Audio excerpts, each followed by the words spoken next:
Please give a warm Texas welcome to Elon Musk.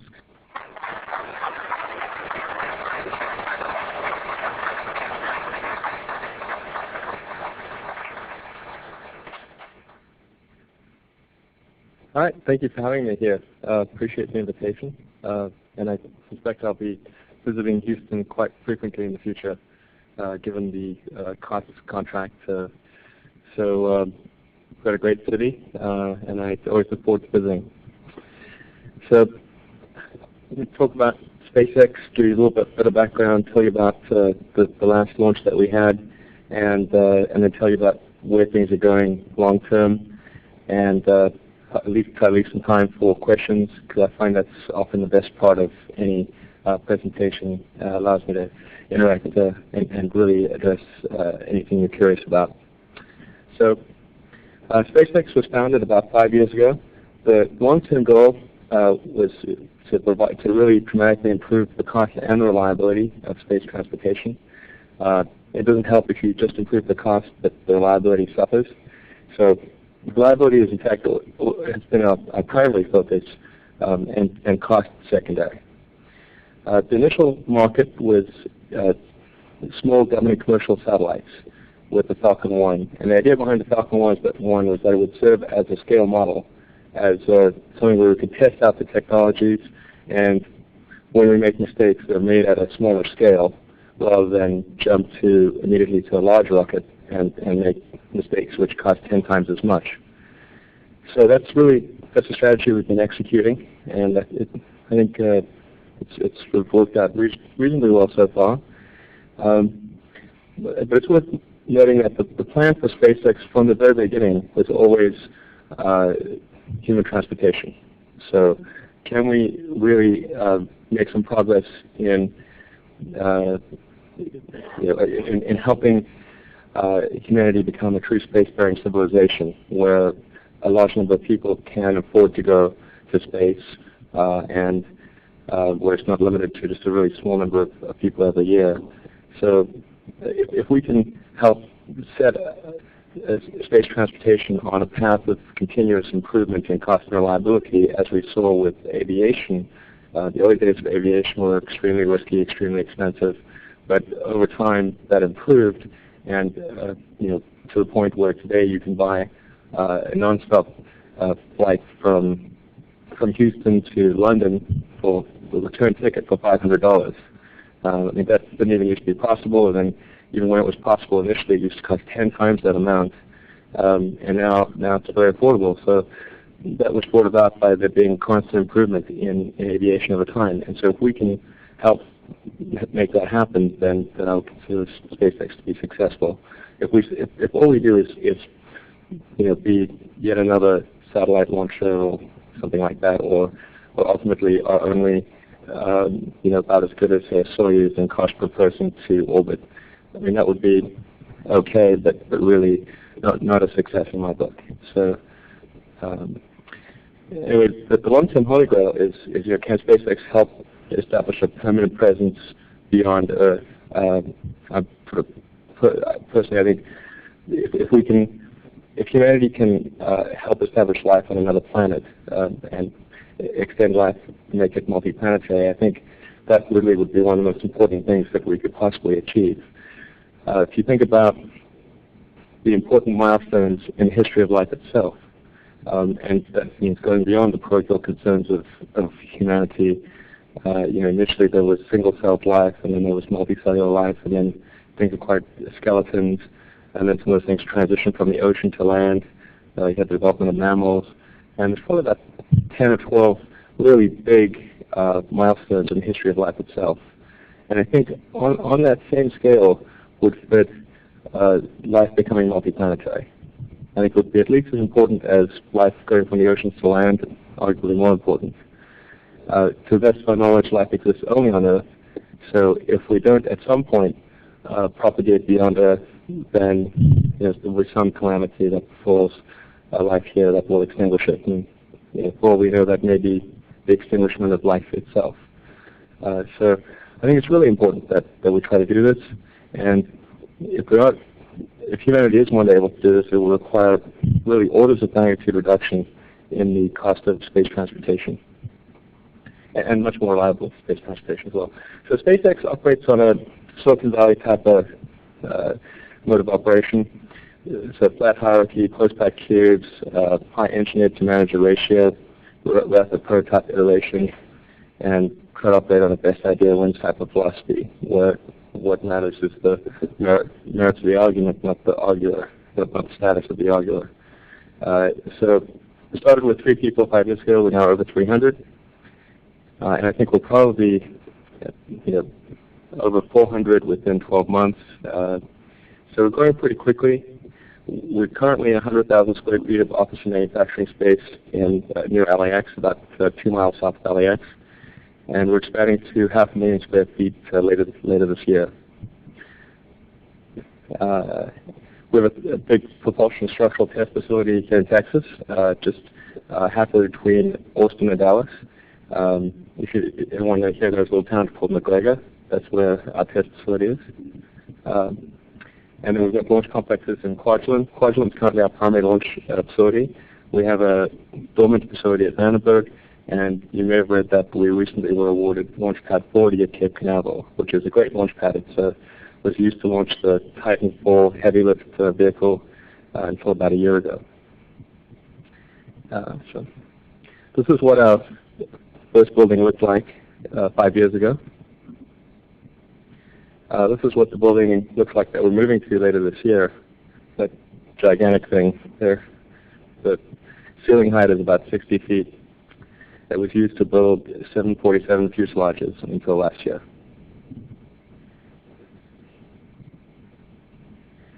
These are some pictures of our Texas test facilities. So we have a number of propulsion test stands and structural test stands.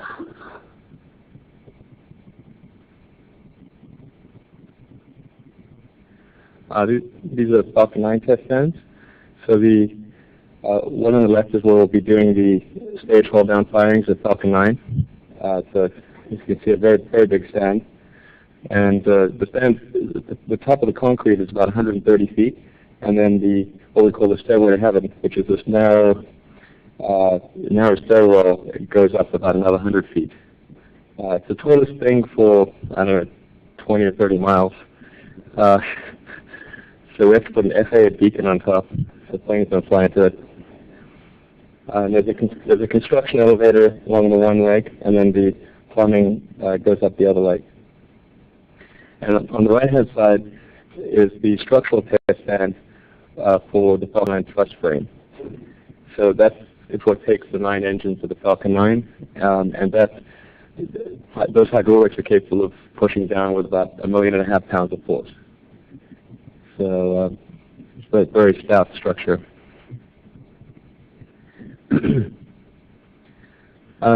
Just take note that the SpaceX track record to date, which I think is a good predictor of future performance.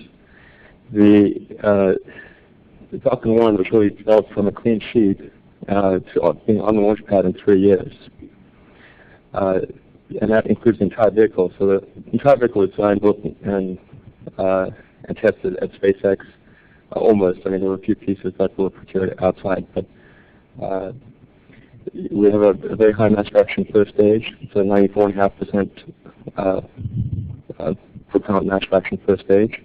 There's about 0.2% residuals included in that, which I think may be the highest mass fraction first stage in the world currently. I think the previous record was held by the Titan II first stage. And that includes a recovery system, so there's a parachute system included there. The upper stage is pressure fed. We built the fairing, stage and fairing separation systems. It's worth noting that the Merlin 1A engine, the main engine on Falcon 1, is only the second American cockpit booster engine to see flight in about 25 years. The other one was the RS-68 for Delta IV, and before that it was the Space Shuttle main engine. It's actually the first new American hydrocarbon engine to see flight in, I think, since the 60s. So, and there's also Kestrel, which is the upper stage engine that we developed. That's pressure fed engine, restartable, pretty good ISP, and we've got a low-cost avionics system, which has the advantage of, since this is designed in the 21st century, of being a 21st century, of using 21st century electronics for the guidance and control. The Falcon 1 is the first non-explosive orbital flight termination system approved by range safety. So we actually don't, the rocket, when the range safety officer presses the stop button, it just shuts off the engine, so it actually doesn't explode the rocket. We initially set up at Vandenberg, and then were forced to move to Kwajalein. So we did 2 launch sites and control centers. And it's worth noting that the price, we started out at a price of roughly $7 million 4 years ago, and we've kept that price constant, which is actually a decline when you take inflation into account. So this is 2 years after starting the company. We have the qualification article of Falcon 1 on the launch pad at Vandenberg. And then about 6 months later, we did the static fire.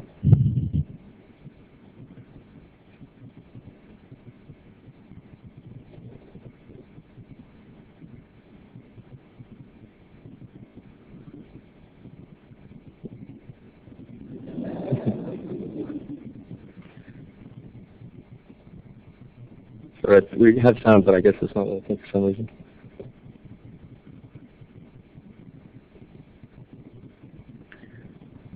So unfortunately, we were forced to move from Vandenberg to Kwajalein, and so we moved from May of 2005 to November 2005. We were able to set up a launch facility at Kwajalein, which is quite difficult because the island we were given in the Kwajalein atoll was just had nothing on it. It was just jungle. So we had to bring in power, water, RP, kerosene, all the pressure rates, offices, that sort of thing. And we definitely had some challenges with liquid oxygen in particular, since Kwajalein is 5,000 miles away from California and about over 2,000 miles away from Hawaii, which is the nearest source of liquid oxygen. But we managed to get to our first countdown right on Thanksgiving 2005 at Turkey on the Island.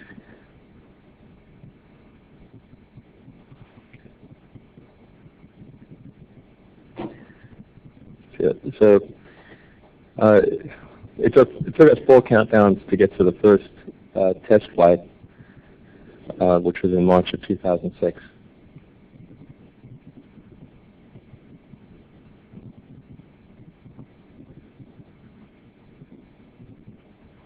So I need to edit this video because it's like 60 seconds worth of precursor. But yeah, so I think it's worth seeing this timeline because a lot of people don't realize that we actually had the vehicle designed, built, and ready to go 3 years after starting the company. And unfortunately, the launch site issues caused us to delay it by another year, effectively. This flight, I'll hope the thing will take off in a minute now. But unfortunately, the sad thing is that the issue that caused the problem with the first flight was a corrosion issue due to the Kwaj climate. So there's some probability that would have occurred if they had launched out of Vandenberg.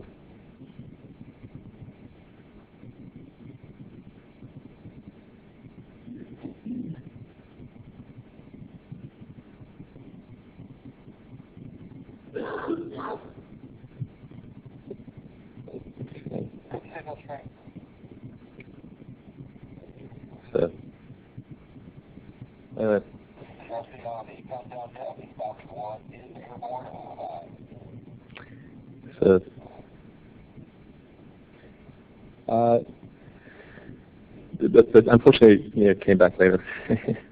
So the telemetry basically showed that there was a kerosene leak at the turbo pump inlet pressure transducer, which started about 400 seconds prior to liftoff. You couldn't see it because the wind was blowing, and kerosene is actually very difficult to see. So when the wind's blowing, you can't actually see that it's leaking. The failure review board, which was actually co-chaired by Pete Warden, who's one of Ames, concluded that it was due to corrosion, stress corrosion cracking of the aluminum B-nut on the engine. That leak ignited a few seconds prior to start, and the power basically burned during the entire powered flight. And about 25 seconds into the flight, it burned through a helium pneumatic line, resulting in loss of helium pressure, and that caused the propellant pre-valves to shut and essentially turning off the engine. Other than that, everything looked good. The vehicle was proceeding along its design trajectory within 0.2 degrees. All first-stage systems were nominal, and all avionics were nominal. So we took a bunch of corrective actions.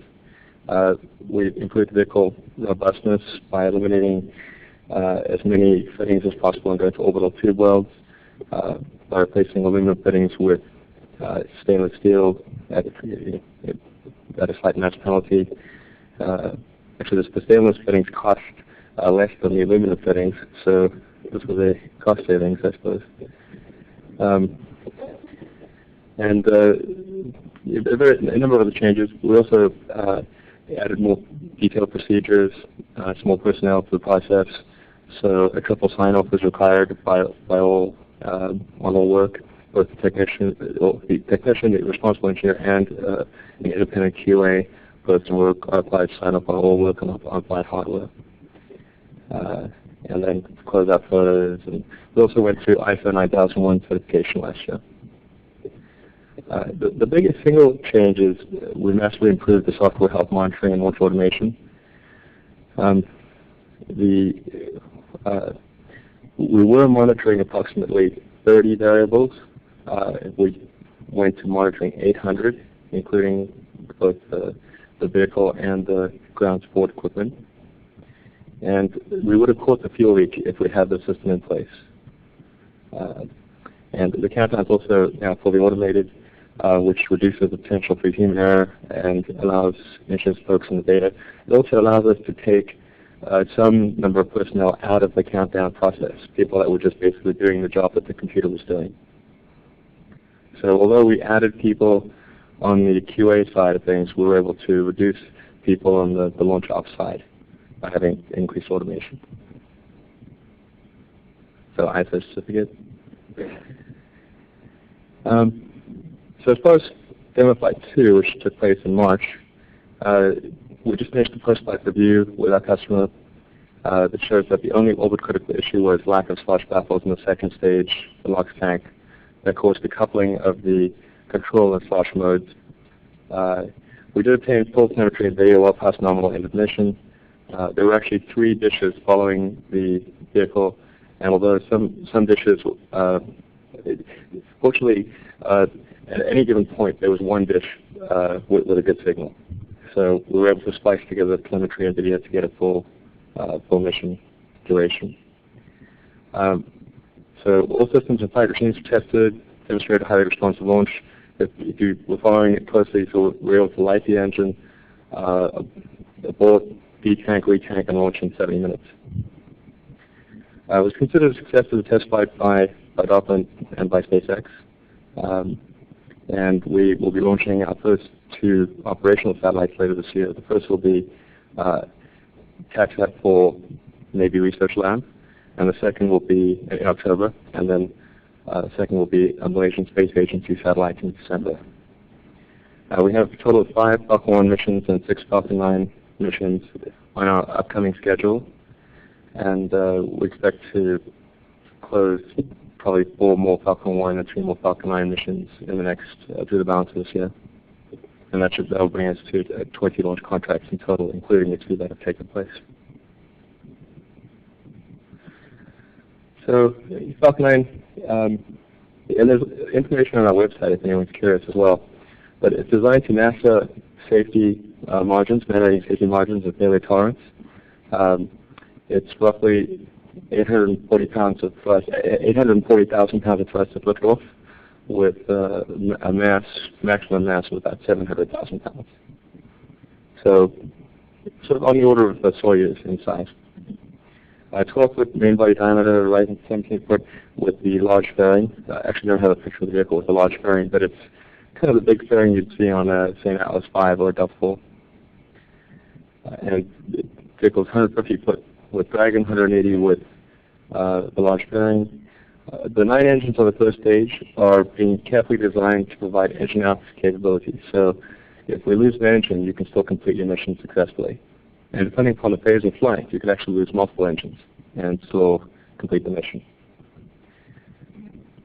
And basically, it's a sort of a 10-ton to orbit type of vehicle.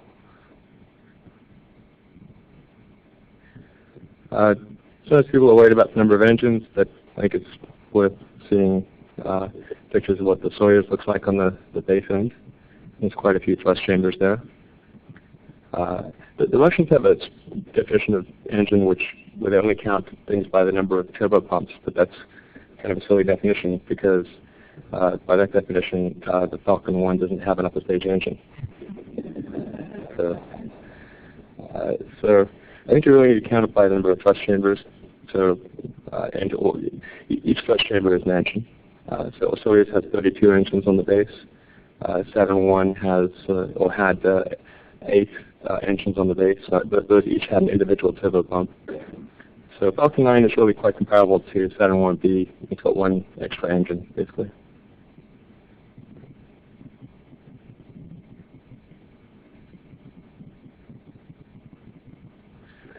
So the basic concept of operations for Falcon 9 with the Dragon spacecraft is real simple. It's a 2-stage vehicle. So the Falcon 9 drops the Dragon off in orbit, and then Dragon goes from that parking orbit, maneuvers under its own power to the space station, where it's captured by the arm and berthed to the station. And then re-enters, the same way that the Apollo capsules re-entered, flown bloody re-entry, lands in the ocean. Although we have the ability to have it land on land as well. We're just starting off with the ocean because it's easy to get the regulatory approvals, and there's mostly ocean. So if you need to get down in a hurry, you better be prepared to land in the ocean.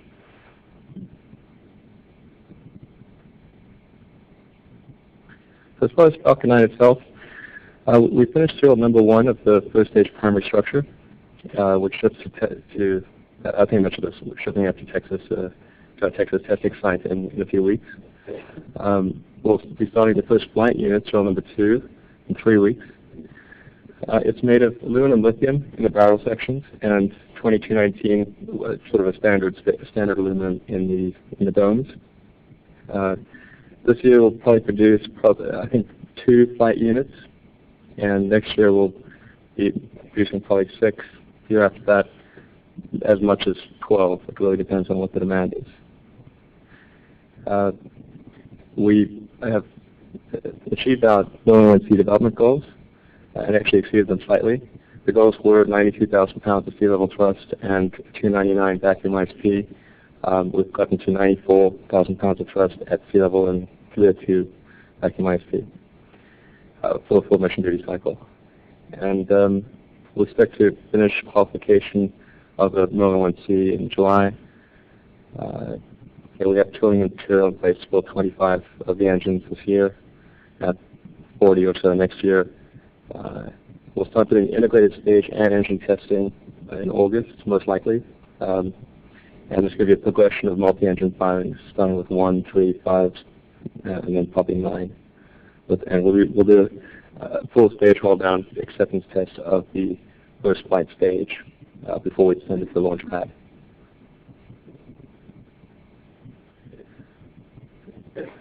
Actually, like this.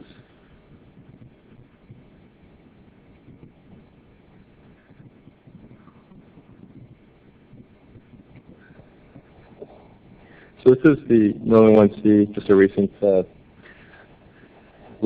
of the Merlin 1C.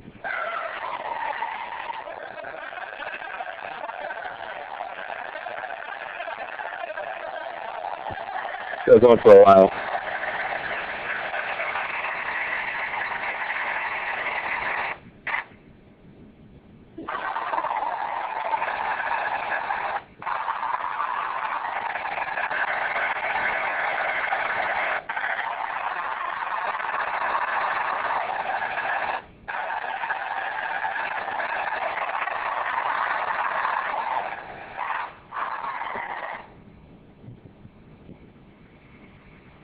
so you can get, actually I'll pause it here.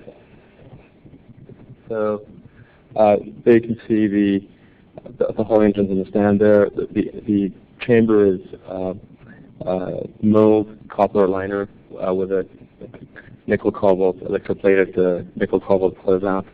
The nozzle is a brazed tube-wall nozzle. So it's actually an architecture similar to the SSME, but way less expensive in terms of the way it's made.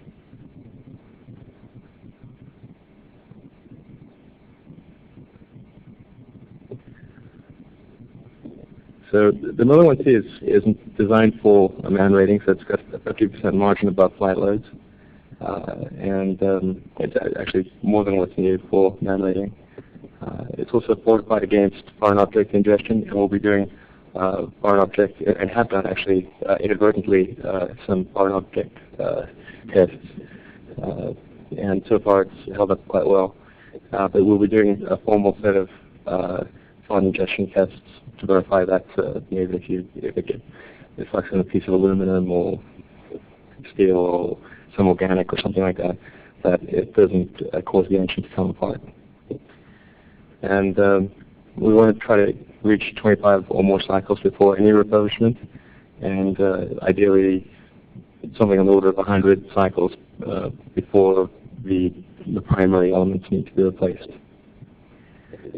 The turbopump assembly is about as simple as you can have a turbopump system. It's a single shaft with 2 pumps on it.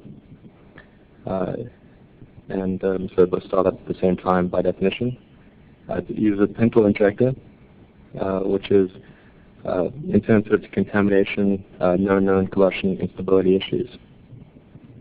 And I talked a little bit about the chamber nozzle.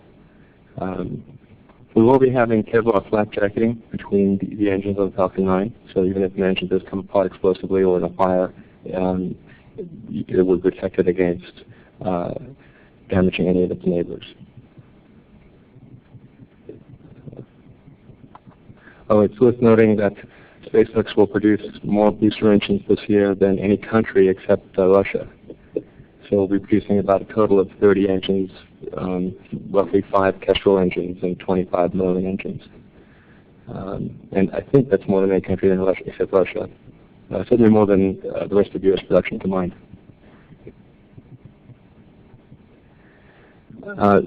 Picture of the Falcon 9 first stage primary structure. We're a little cramped in our current building. It only just gets out by a few inches. As far as the second stage, one of the ways in which we designed Falcon 9 to be fundamentally lower cost is that the second stage is simply a shortened version of the first stage. So it's the same dome, same material, same tooling, same manufacturing line, which may seem like a pretty obvious move, but as far as I know, there's no rocket out there that takes this approach. Each stage is designed like a unique spacecraft. So it really takes us almost no time to make the second stage, because it's really just 2 barrel sections and 3 domes. So we should finish the first unit in 5 months, and no problem doing sort of 1 every 2 months by next year. It will have a Merlin 1C vacuum version as the engine. So same engine that you saw there, but with a vacuum skirt extension. So big bell nozzle. The avionics guidance control, there's quite a lot of heritage from Falcon 1. Interior, we could fly the Falcon 1 avionics, and apart from some changes to the software, it would work. But we'll be upgrading this to be triple redundant voting to meet NASA man rating standards. We're also going to add multi-engine controls at the first stage, obviously, and we'll be upgrading the avionics to higher radiation tolerance for missions that are long duration or pass beyond the Van Allen belts. And then the fairing, all the fairing tooling is done. We should have our first production quarter section in a few months and have the full fairing in about 6 months.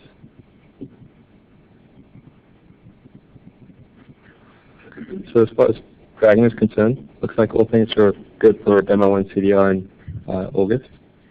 The basic structure is an isogoad aluminum pressure vessel with aluminum lithium for the primary boat path elements. The nose cone and heat shield support structure of carbon fiber composite. We finished a structural/manufacturing test unit earlier this year, which was made in using the same methods and same materials as the flight unit, and all materials are ordered for the flight unit. The propulsion system of Dragon will use 18 SpaceX Draco engines. Draco means little dragon. They're roughly 90 pounds of thrust each, using nitrogen oxide and monomethyl hydrazine, and will be used in continuous mode for orbit changes and 10 millisecond pulse mode for attitude control. So this is a fairly unique engine, and pretty advanced. Uses a space shuttle principle to achieve extremely fine pulse mode capability. And then from a thermal standpoint, it's designed to run continuously. So let's see. We'll be using titanium propellant tanks with the propellant management device and a composite helium tanks from RDA, and we'll start testing the engines this summer. The heat shield, we've changed to Pica as the primary material, which I told you guys. So Pica is a phenolic impregnated carbon ablator. We decided to switch to that because it is fully octet tested, so it's qualified from an octet standpoint. And we have upgraded version of SLA 561 as backup. That's pretty technical stuff, so probably a lot of people don't know what that means, but basically the brake pad.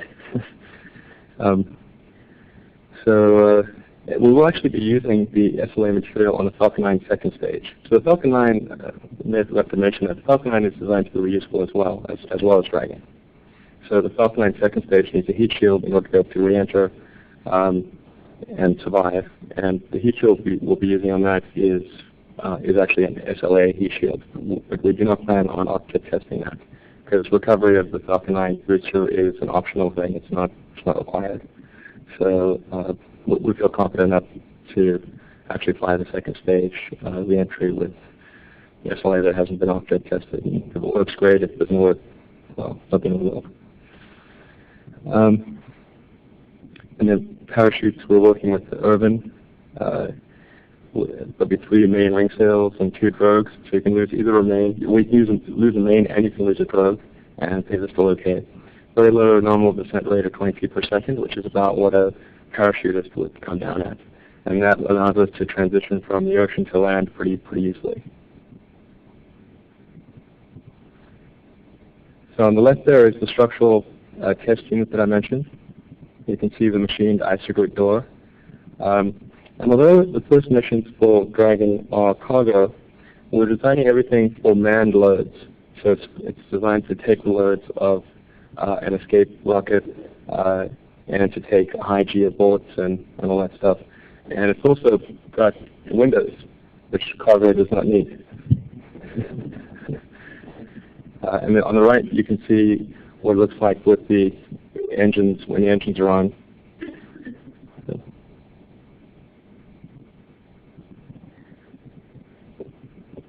the left is a kind of cargo configuration. On the base of Dragon, the sleeve that connects Dragon to the booster, we use that to carry unpressurized cargo, and also it'll contain the solenoids and the radiator. And on the right, you can see in the crew configuration. So we're designing it to have a maximum of 7 crew with there'll be a small seat and a big seat. So 4 small seats and 3 big seats. And then you can see the common berthing mechanism. That interface at the top is where it'll berth to the space station.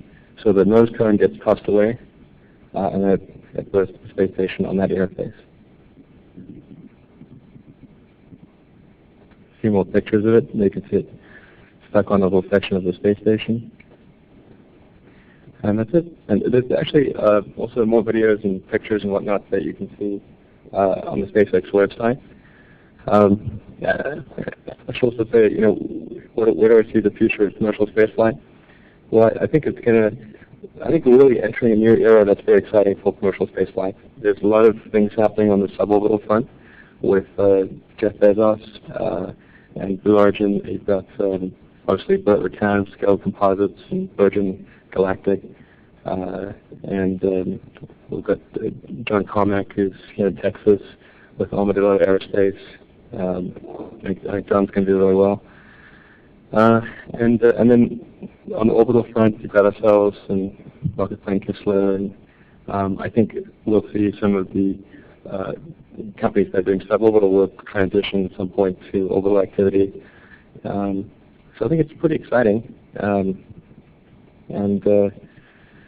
If all goes well, SpaceX will be flying and supporting the space station for many years to come, and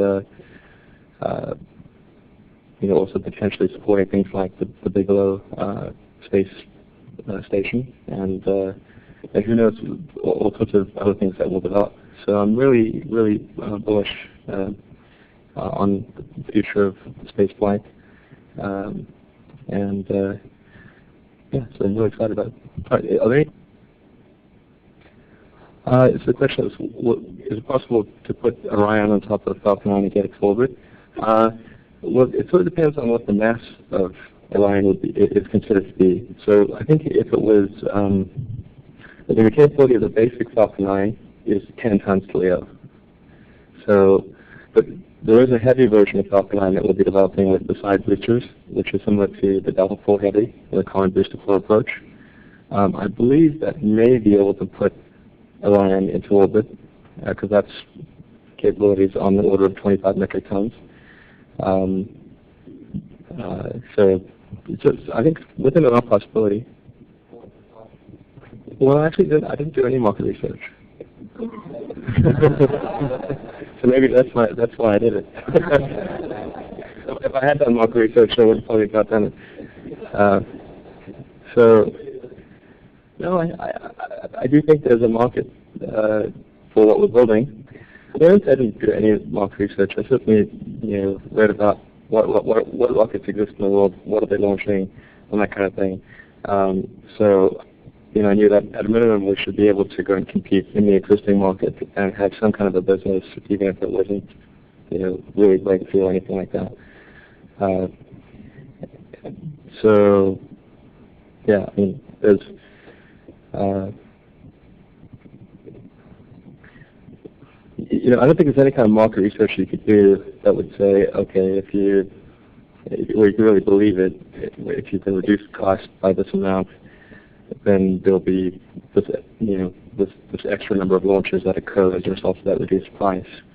I think you just have to do it and hope it turns out to be true, and then make sure that there's a backup plan that you at least have built some value, even if you don't achieve the full potential that you've still got some valuable enterprise that's capable of at least serving the existing market. And that's really the strategy that SpaceX has had.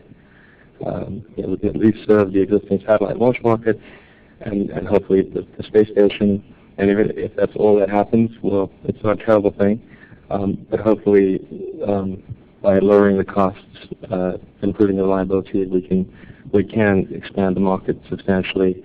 And I think if we do, there'll be others that enter the market and compete for that business. And just as occurred in the airline business, there was a time when no one could possibly consider aircraft as a transportation mechanism. I mean, the things that you maybe got a little joyride in, or and they're very dangerous, and lots of people died all the time. And then, if you said in 1920, or probably any time before Lindbergh even asked your average person on the street, do you think you'll be able to fly, from your city to Europe nonstop in an aircraft? They would have said, no way.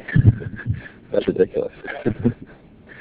So I think you have to go and approach this with some degree of hope and faith. Yeah, Dragon will be grabbed by the shuttle, by the station arm, with the basic standard grapple fixture. Yeah, it can dock to any CBM port. Well, I'm not entirely certain of any CBM port. I think there's one in particular that we're supposed to dock at, but in theory we could dock at any CBM port. Oh, well, there's multiple videos. We've got 18 cameras various places, onboard cameras, ground cameras, tracking cameras. So what I showed is just a tiny sampling. There's a lot more on the website, actually. So cost per pound to the space station. Well, I guess initially, I think it's probably like $10,000 a pound. Am I thinking that correctly? Yeah, about that. About $10,000 a pound.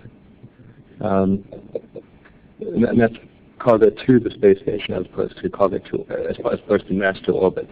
The mass to orbit of Falcon 9 is about $1,300 a pound. But that's if you're a satellite or something. So to get stuff to the space station, you need to add drag into the equation, and then you need to basically say, well, that eats up a ton of useful cargo as well. So roughly, approaching 3.5 tons for roughly $70 million ish. Yeah.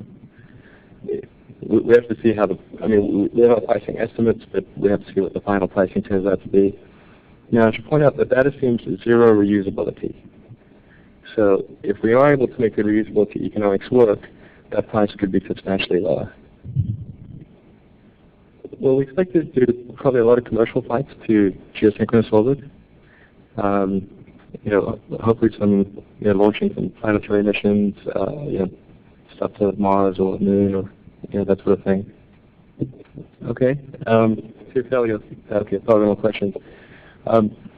So it actually is getting harder and harder for me to write blog pieces. I used to write them quite frequently, and now I've got a pretty big family and business things that take up a lot of time, so the blog stuff tends to fall to the bottom of the priority list. And there are a lot of times where I feel really guilty about not updating the blog. But I would like to try to continue to make short blog pieces, and also try to get other people at SpaceX to write blog pieces. At Tesla, a lot of people write blog pieces, so I only write them occasionally. As far as Tesla is concerned, the first production car of the Roadster should be out at the end of summer, so end of September, maybe October. And then Tesla is working hard on a Model 2, which is a $50,000 luxury sports sedan, and that's 4-door, 5-passenger, about the size of the 5 Series BMW, and with a targeted debut at the end of 2009. Oh yeah, Pogo. We have Pogo suppressors on each of the 9 engines, the individual Pogo suppressors. So that should hopefully do the trick. We have a couple of outside experts that are looking at our Pogo suppression devices and helping us design them.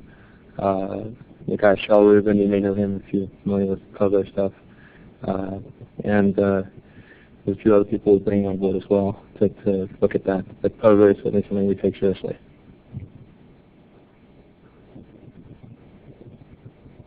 Well, thank you. How about at this point? Biggest risks?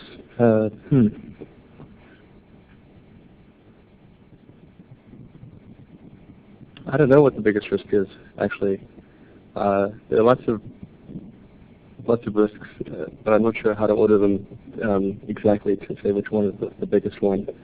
The last demo flight 2, the swash mode coupling with the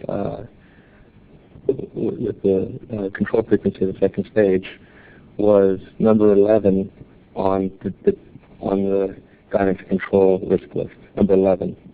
And if you would have merged all the risk lists, I don't know, it would have been number 120. And that's the one that went wrong. So how do it's a very subjective thing to figure out what the real risk is that's going to bite you in the butt.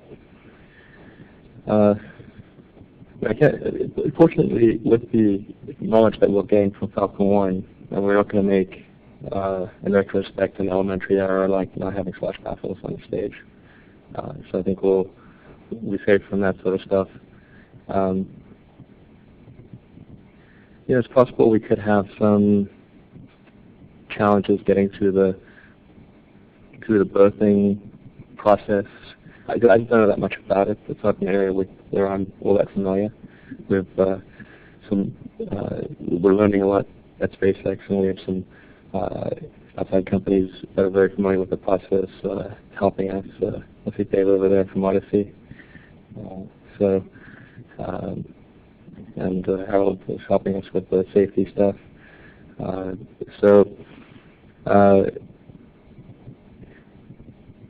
Well, I wish I could give you a really good. I can't. I don't know. I don't know what the biggest risk is. They're all really big, and they will have to get a lot of attention. Sorry. Actually, I didn't even know it was his 100th anniversary. Good to know. He's written some good books. I like the New England Harsh Mistress. That's a good one.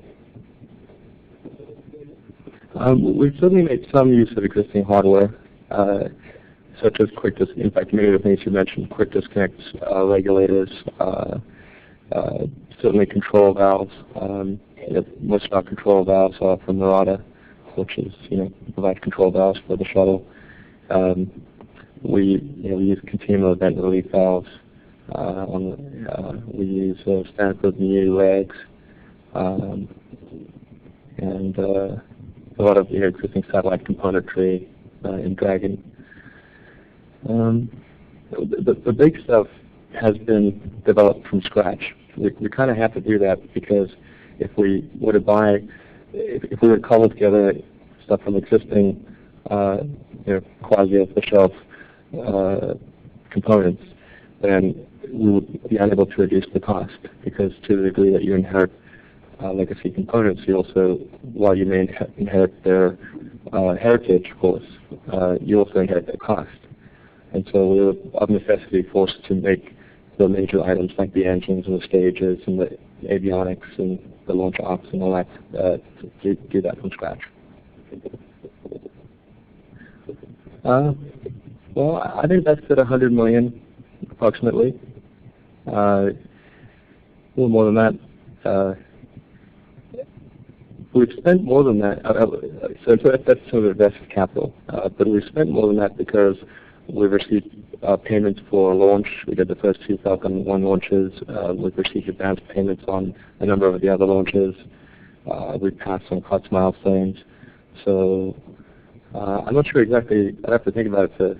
I'd probably consider that proprietary, but we've certainly spent well in excess of $100 million thus far. Although I've only invested roughly $100 million. Yeah, I think it'd be fun to write a medallion at some point. Some people sometimes think that this is a roundabout way of getting me personally to space, but it would be a lot cheaper to buy a ride on the Soyuz. A lot less hassle. So I would definitely like to fly at some point. That'd be great. Yeah, cost has been really helpful in speeding things up. I mean, we wanted to go in that direction long term anyway, but it would have taken us a long time. It would have, we'd have to sort of earn our way there, and also we wouldn't be able to take advantage of the expertise that NASA has, which has been quite helpful in designing a reliable vehicle. So I think the cost program has been really super helpful. It's been great dealing with everyone there, and a lot of people sort of say, well, isn't NASA going to smother you or cause you to do all sorts of inefficient things? And really, that hasn't been the case. I mean, it's with no complaints thus far at all. It's been great. The Vandenberg story is a long and sad story. But yeah, we I don't know, it was unfair, but these things happen. Yeah, actually, the SpaceX manifest is on the website. So if you're curious about the upcoming, which satellites are being launched and who's the customer and when they're being launched, there's actually an updated launch manifest on our website. I think probably, well, for Falcon 1, be under 12 months, maybe 9 months. What we're doing is we're actually buying long lead items ahead of time. So we have an inventory of the long lead stuff. And so once we have long lead stuff in hand, it can take us, for Falcon 1, as little as 9 months to get going and get a launch off. For Falcon 9, well, it's probably a little premature to make claims at this point, but for the booster at least, we do plan on having a continuous production line of the booster, so in theory it should take very little time to get that going, go from a contract to a launch. Hopefully 6 months, could be, hopefully 9 months, it could even be 6 months. But it really depends on how the manifest is filling out. There may be other constraints which are not related to SpaceX directly, such as can Cape Canaveral handle that launch, or is there other stuff scheduled for that time frame? They'd really like to see that something scheduled 12 months or even 24 months in advance. So, but we are aiming to have a really short time, ideally, between the contract and launch. And if we're able to make reusability work, then and we have a constant stream of vehicles coming back and getting refurbished and flying, and we're flying every month or even more frequently than that, then it's going to be relatively easy to slot somebody in. Actually, our schedule matches pretty well to the planned end of the shuttle in 2010. We have our first demo flight of Falcon 9 in Woods Dragon at the end of next year. And then we'll get 2 more demonstration flights, one in summer of 2009 and another at the end of 2009. And that third flight will actually culminate in the transfer of, I guess, demonstration cargo and the return of demonstration cargo back to Earth. Until we cannot, at this point, deliver real cargo, it has to be demonstration cargo, because otherwise we would violate some sort of bar-based acquisition or something to that effect. So if that schedule remains true or doesn't slip too much, then in 2010 we should be able to start delivering cargo. And then depending upon when the COTS option B gets exercised, which is what adds the escape tower, the life support system, the seats, all the crew-related stuff, plus the ability for the crew to take over in the event of an emergency.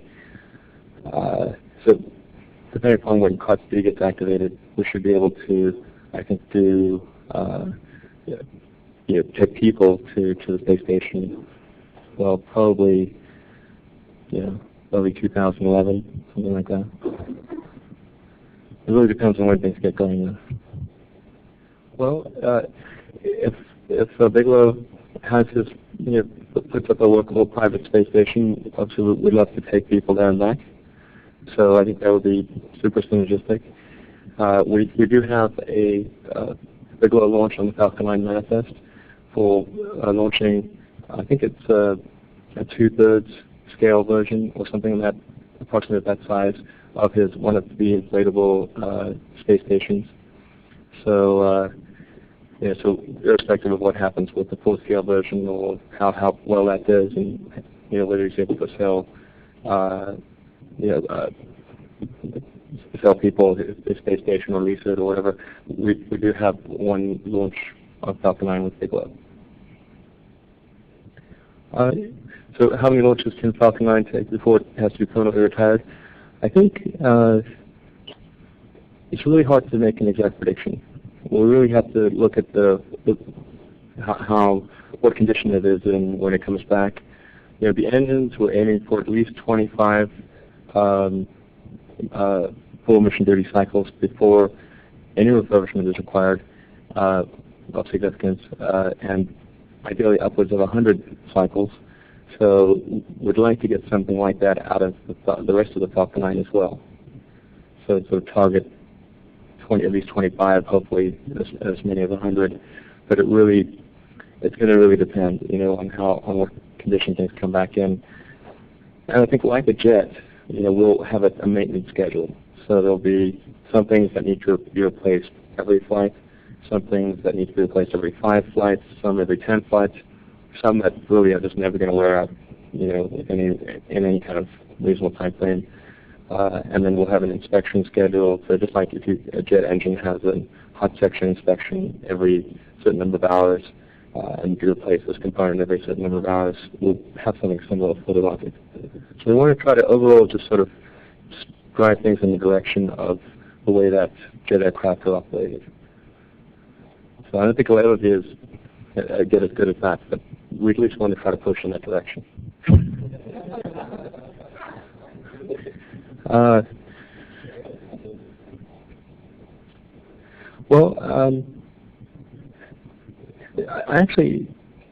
always have been fond of space, but, first of all, I grew up in South Africa, so, not really much space stuff happening there. And then I only got my citizenship like last year, and that was 5 years after I got my green card. So I've only actually been allowed legally to work in space for 5.5 years. I apologize for not getting that last 6 months in there, but that's literally I could only legally work in space for the last 5.5 years. It was just general theoretical and experimental physics. I was undergrad only.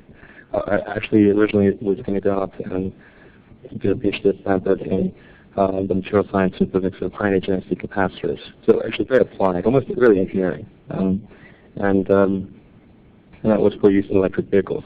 So I think there's potential to do some very interesting things with, if you can drive the energy density of a capacitor up high enough, then it's really the ideal solution for electric vehicles. So they have a quasi-infinite cycle in calendar life and extremely high charge-discharge rate. Really, you'd be able to recharge your car faster than you can fill it with gasoline. So that would be, I think that's, if somebody can figure out the capacitors and good enough energy density, then that would really be the optimal solution for electric cars. Right?